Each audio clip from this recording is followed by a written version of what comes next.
देखिए, जिस पार्टी में 500 करोड़ रुपए देकर मुख्यमंत्री बनते हो, 100 करोड़ रुपए देकर मंत्री बनते हो, लोगों को पागल समझ रहे हैं क्या? है कि भी वो लुटवाएंगे।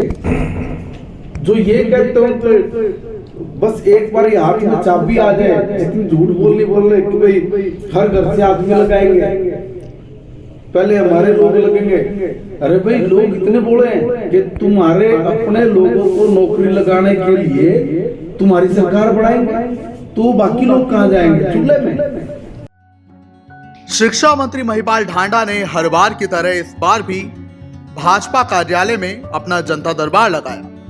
इस दरबार में हर बार की ही तरह काफी संख्या में लोग विभिन्न जिलों से भी, क्योंकि वो शिक्षा मंत्री हैं, इसलिए अपनी समस्या का निवारण करवाने के लिए पहुंचे। इस दौरान उन्होंने कई लोगों की समस्याओं का सुना और मौके पर उनका निपटारा भी किया और अधिकारियों को उनकी समस्याओं के निपटारे के लिए, निजात के लिए निर्देश भी दिए। तो चलिए अब आपको दिखाते हैं उनके इस खुले जनता दरबार की तस्वीरें। इस दौरान क्या कुछ रहा नजारा, ये भी आप देखें तस्वीरों में।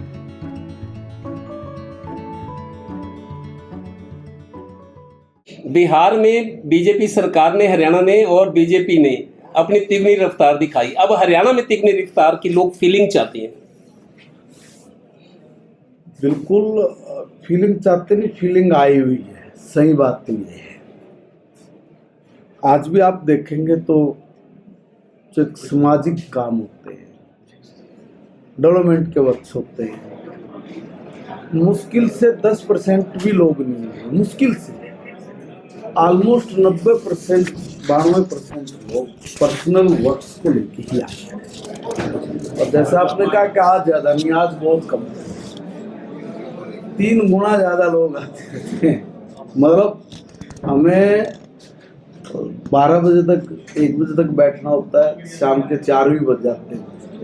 मगर वो कोई बात नहीं, मगर बात आपने की है कि भाई इतनी रफ्तार से फीलिंग्स लोगों में आए, गुड फीलिंग आए, उसका हमारा प्रयास जारी है। और प्रयास ही नहीं, उस पर हम काम भी कर रहे हैं और वो काम हो रहे हैं, इसीलिए ये व्यवस्था बढ़ भी रही है। ज्यादातर शिकायतें किस तरह की, आपको क्या लगता है, किस चीज से लोग परेशान हैं जो इतनी भीड़ आती है?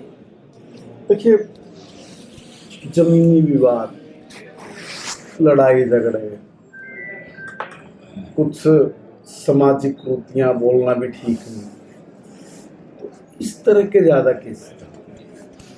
देखिए, समाज में जो एक कृति है, बीमारी है, उस पे वास्तव में ध्यान देने की जरूरत है।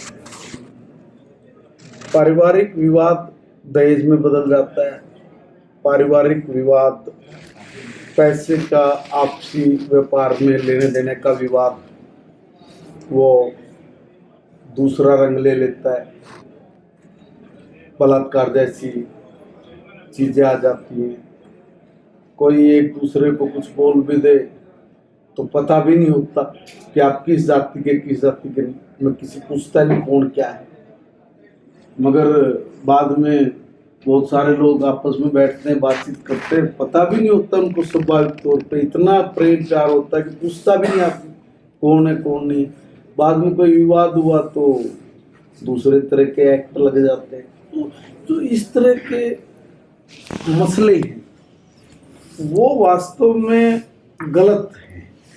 बिना वजह के समझ में आया विवाद जमीन का है, समझ में आ गया कोई ये बात, मगर ये क्या कि 2 लोग बैठे हैं, अपना एंजॉय कर रहे हैं, बाद में 2 घंटे बाद मामला कुछ और निकल के आ जाता है। तो ये जो सामाजिक कुरीतियां हैं, ये जो बढ़ रही हैं, इस पे थोड़ा सी अवेयरनेस की जरूरत है। और जो समाज के बिना ही ये परिवर्तन हो भी नहीं सकते। हम कई बार अपने बड़े बुजुर्गों की होने वाली पंचायतों पे ऑब्जेक्शन लगा देते हैं, टीका टिप्पणी कर देते हैं, उनकी बात को गलत कर देते हैं, काट देते हैं, ये कह देते हैं ये कानून का काम है, वो कर रहे हैं। और उस वजह से कुछ जो इस तरह की पंचायतें थी वो भी पीछे हटी हैं। जैसे एक मामला था तो उसमें वो पंचायत गई तो हिसाब किताब हो गया क्लियर, बच्ची का सामान लेके आए तो कोर्ट में दरखास्त ये गई कि मेरे घर में 25-30 गुंडे आए और सामान उठा के लेके चले गए। जो उसका साला है, जो उसका ससुर है, जो उसके रिश्तेदार है, उसी के घर में बैठ के फैसला रहा। पंचायत में फैसला, कोर्ट में क्या दिया था, हकीकत के गुंडे घर में आए, उसकी वीडियो बनाई दिया। तो ये जो इस तरह की जो घटनाएं घट रही हैं, अब ये पंचायती तौर पे आदमी श्रम करता था, थोड़ी तवज्जो भी देता था। अब ये धीरे धीरे जो इसमें गिरावट आई ना, ये बहुत चिंता का विषय है। मुझे लगता है कि हम सब लोग समाज का हिस्सा है, तो इसको दुरुस्त करने की जिम्मेवारी भी हम सब लोगों की है। अभी जो कल सिक्योरिटी घोटाला बंद हो की है वापस, उसमें ये कह रहे हैं कि हमारी जो रैली थी जेजेपी की, उससे सरकार बौखला गई, इसलिए जो है सिक्योरिटी ले ली। भाई नाचना हुए आंगन टेढ़ा, कौन सी रैली होगी, इतनी बड़ी बम्पर होगी कि भाई इतना बड़ा तूफान मच गया हरियाणा में, उसका सिक्योरिटी से क्या संबंध है? फिर भी कोई लॉजिक तो बोलो कि भाई रैली तगड़ी होगी इसलिए सिक्योरिटी ले। क्या बच्चों वाली बात कर रहे हो भाई? कुछ तो ऐसी बातें हैं कि सिर्फ अगर इस पे कोई मंत्री बोलेगा, कोई वो बोलेगा, ताकि फिर उस पर और आगे बात बढ़े और आगे बात बढ़े। मुद्दे तो है नहीं, कोई करप्शन का मुद्दा बताओ, कोई डेवलपमेंट का मुद्दा बताओ, कोई दूसरी बात करिए। इन चीजों में से राहुल गांधी के पैटर्न पे चलोगे क्या? तो उससे कोई पॉपुलरिटी नहीं मिलेगी, उससे कुछ होने वाला नहीं है। इसलिए लॉजिकल बात करें, ऐसी बात कहें कि जिससे समाज में आपके प्रति नजरिया कुछ हो। तो इसलिए मेरा निवेदन है कि आप भी जरा क्वेश्चन जब करते हैं तो ये कोई इस पे क्या जवाब दिया जा सकता है? भाई उनकी रैली तगड़ी होगी तो इसलिए उसकी सिक्योरिटी ले ली, ये तो वो कह रहे हैं ना, वो बोल रहे तो वो कुछ नहीं बोल रहे। सर, कांग्रेस के नेता ही कांग्रेस पे आरोप लगा रहे हैं कि अभी पीछे नवजोत सिंह सिद्धू की वाइफ ने भी लगाया 500 करोड़ में सीएम पद का पक्ष बिक रहा है, तो उसको लेके क्या कहना है सर? देखिए, मैं तो पहले भी मैंने इस पे कहा है कि कांग्रेस और उसके नेता क्यों नहीं लोगों की बात को सुन रहे, समझ रहे? क्यों आप दूसरे के ऊपर गठड़ी उसका ठीकड़ा फोड़ते हो? आप गलत स्टेटमेंट देते हो, आप गलत बात करते हो, आप गलत नजरिए से सोच विचार के अड़ंगे डालने का काम करते हो। मुद्दा ठीकड़ा भाजपा पे, माननीय नरेंद्र मोदी जी पे फोड़ते हो। आपने एक लाइन दी, वोट चोर गद्दी छोड़। क्या लॉजिक है? चल बताइए। बिहार में एक लड़का मुश्किल से 23-24 साल का होगा, उसने कहा कि सर हम मजा चखाएंगे, कि हमको क्या बोलता है? मगर क्या हुआ? बोला ये कह रहा वोट चोर गद्दी छोड़।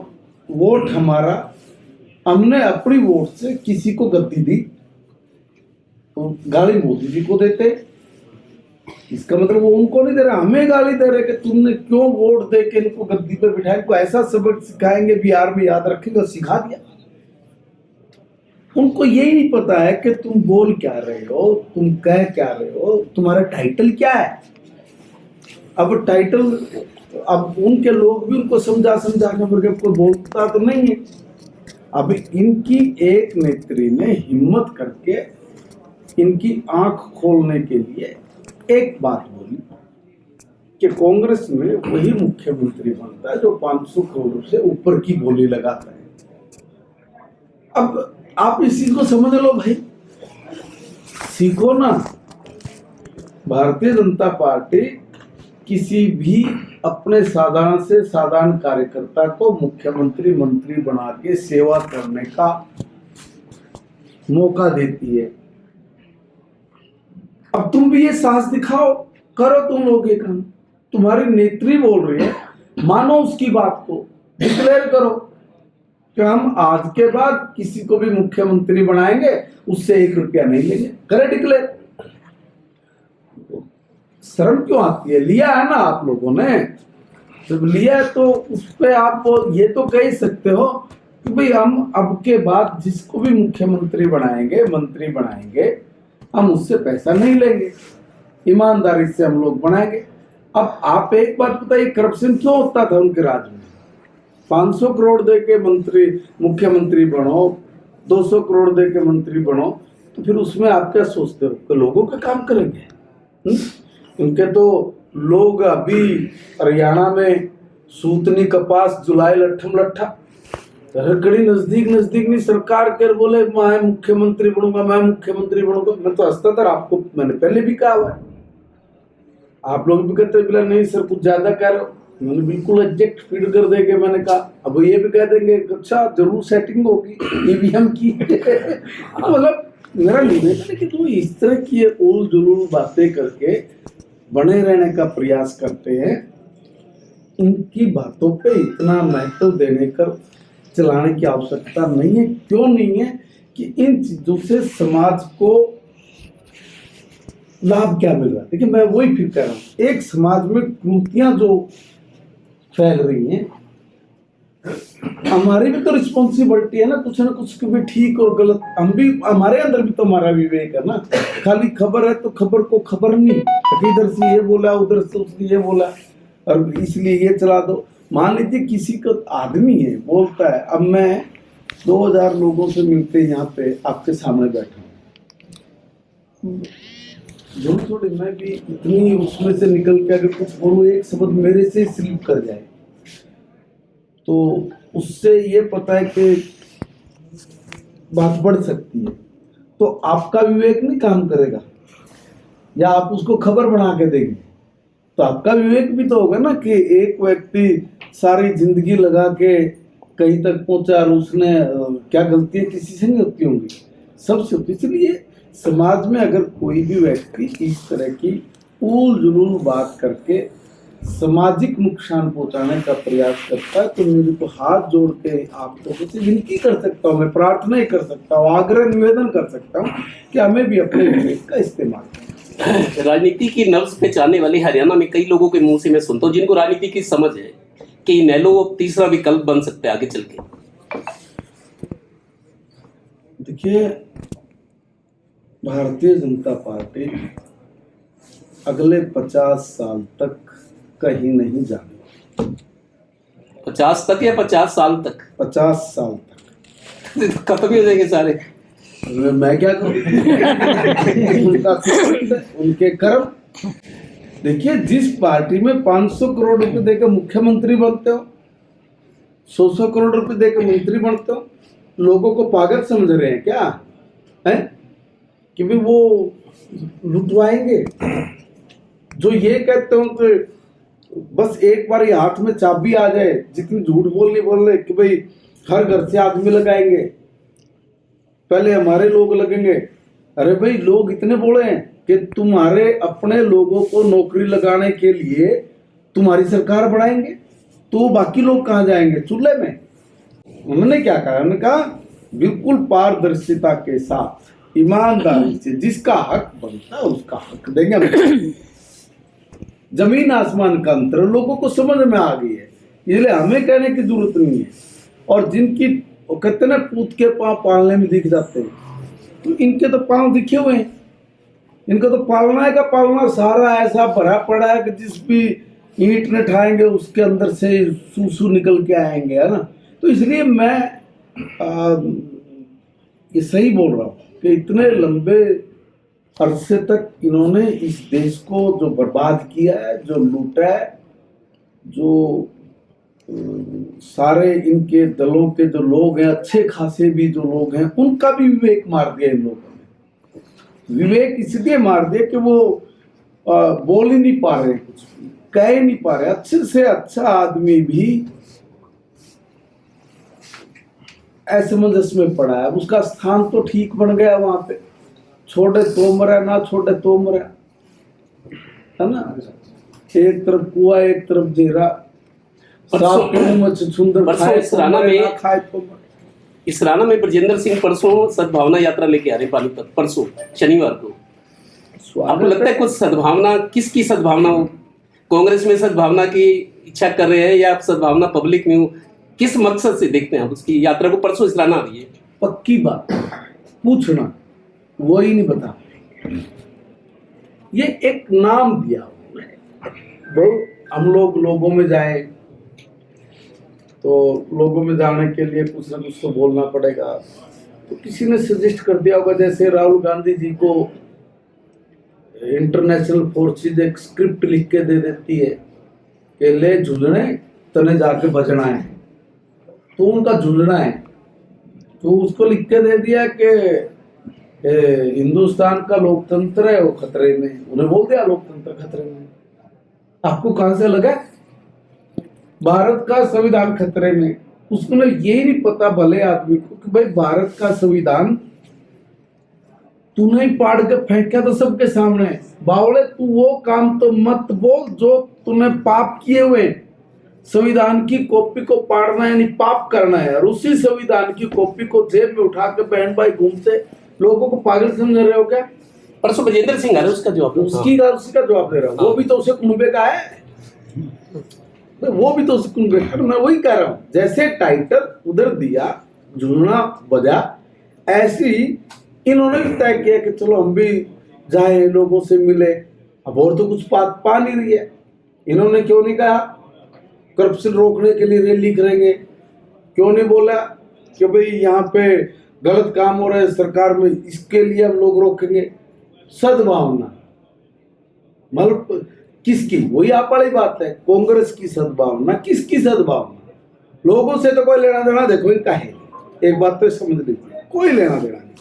अगर लोगों से लेना देना होता तो हरियाणा की विधानसभा में होते हैं, हिंदुस्तान की पार्लियामेंट में होते। लेना देना नहीं है, कोई लेना देना नहीं।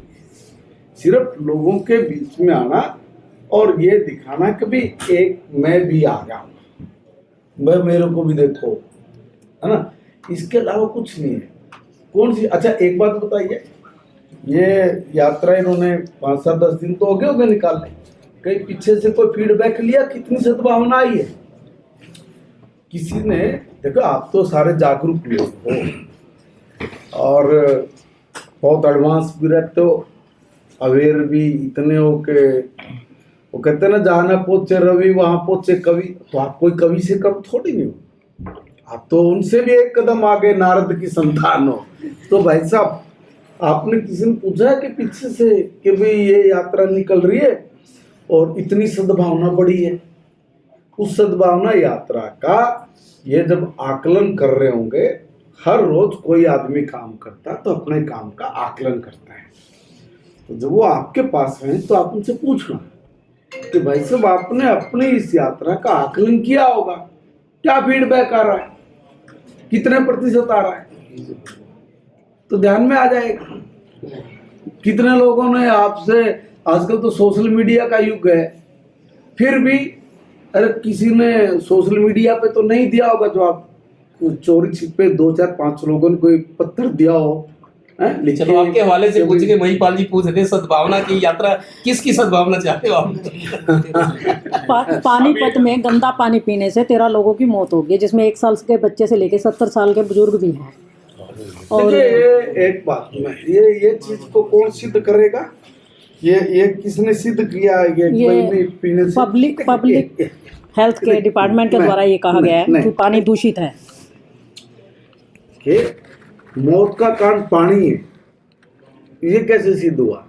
मैं एक वही निवेदन करूँ, अगर कहीं कोई समस्या आई है, कहीं कोई दिक्कत आई है, वो बताइए, उसको दुरुस्त कराएंगे, उसको खबर ना बढ़ाए, तो अन्यथा नहीं ले इस बात को। अगर किसी एरिया में कोई समस्या है, आप में से किसी को परेशानी है, वो बताएं, या फिर कोई उस तरह की किसी ने कोई एप्लीकेशन डाली हो, किसी ने ये कहा कि देखो एक साथ इतने लोगों की ये हुई है, मौत का कारण एग्जैक्टली क्या रहा उसके बारे में देखो। अभी तक तो मेरे पास तो शायद कोई रिपोर्ट नहीं, आप में से भी किसी के एक पास साथ नहीं हुई जी, ये अलग अलग, कोई 6 महीने की थी, कोई पिछले साल की थी, ऐसे दे रहा है वो हाँ। कोई तो अगर कहीं कोई दिक्कत है तो बताइए उसको। अच्छा लास्ट सवाल करते हैं, जो आप वोट चोरी की जो बात कर रहे हैं, गद्दी छोड़ वाली, तो राहुल गांधी एक बड़ी रैली जो कर रहे हैं, आपको लगता है कि मतलब लोगों को समझ आएगी कि ये राहुल गांधी का जो ये मामला है ठीक चल रहा है? लोग समझने नहीं जाते, लोग इंटरटेन करने जाते हैं। एक अभी आपके पास मामला आया था, एक बेटी जो एक बुजुर्ग थे जो पैसे लूट शादी में पैसे चुगने के लिए गए नहीं, वो और पुलिस कर्मी के द्वारा उनके साथ मैंने बदसलूकी अभी की गई एसपी है। साहब को बकायदा बुलाया उस मामले पे और उसको कहा कि इसको मामले को संज्ञान में ले। एक छोटा सा 12-14 साल का बच्चा, कोई वो शादी में था, तो जैसे बच्चे पैसे चुगते उन्हें भी चुकाए। वहीं पे किसी के पड़े क्या हुआ है या फेंकने से हुए हैं, कुछ पैसे उस बच्चे के हाथ में आए, उन्हें घर दे दिए।